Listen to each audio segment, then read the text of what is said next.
সন্তোষ শর্মা ওনার সাথে আমার ইতিপূর্বে কখনো দেখা হয় নাই, তো আমি এটার জন্য দুঃখ প্রকাশ করছি। প্রথমত হচ্ছে আহ, আমার এই হ্যান্ডশেকের কারণে যদি কেউ কষ্ট পেয়ে থাকে, এখন সবার তো এক একজনের চিন্তাটা এক একভাবে হতে পারে, তো আমি এটার জন্য দুঃখ প্রকাশ করছি। কিন্তু আমার এটার কারণে যারাই আমার শুভাকাঙ্ক্ষী বা আমাদেরকে ভালোবাসেন, তারা কষ্ট পেয়েছেন, তাদের প্রতি আমি দুঃখ প্রকাশ করছি।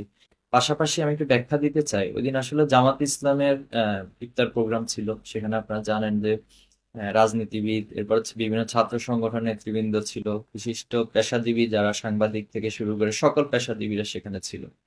তা আমাদেরকেও সেখানে জামাত আমন্ত্রণ জানিয়েছিল, আমরাও সেখানে মূলত আমন্ত্রিত মেহমান হিসেবে গিয়েছি। তো যাওয়ার পর স্বাভাবিকভাবে একটা সামাজিক অনুষ্ঠানে সবাই সবার সাথে কৌশলাদি বিনিময় করেন।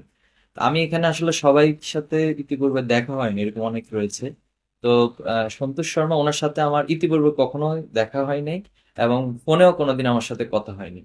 তো সেখানে সবার সাথে সাক্ষাৎ করছি, তারই একটা সার্কেলিং করতে করতে সাংবাদিকদের টেবিলে তিনিও ছিলেন সেখানে, আমি আরো অনেক সাংবাদিকদের সাথে করমর্দন করেছি। তো এ ধারায় তিনিও সেখানে দাঁড়িয়েছেন, দাঁড়িয়ে আমার সাথে হাত মিলিয়েছেন, বাট আমি ওনাকে চিনতামও না। আর স্বাভাবিকভাবে হচ্ছে এটা আমার সৌজন্যতার জায়গা থেকে আমি করমর্দন করা।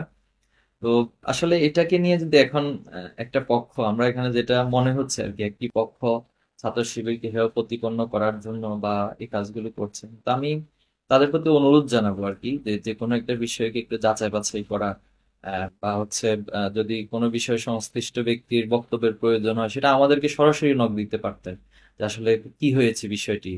তো এজন্য আমি আবারও বলছি, যদি কেউ যদি এই বিষয়টার কারণে কষ্ট পেয়ে থাকেন, দুঃখ প্রকাশ করছি, বাট এই ছিল মূলত বিষয়।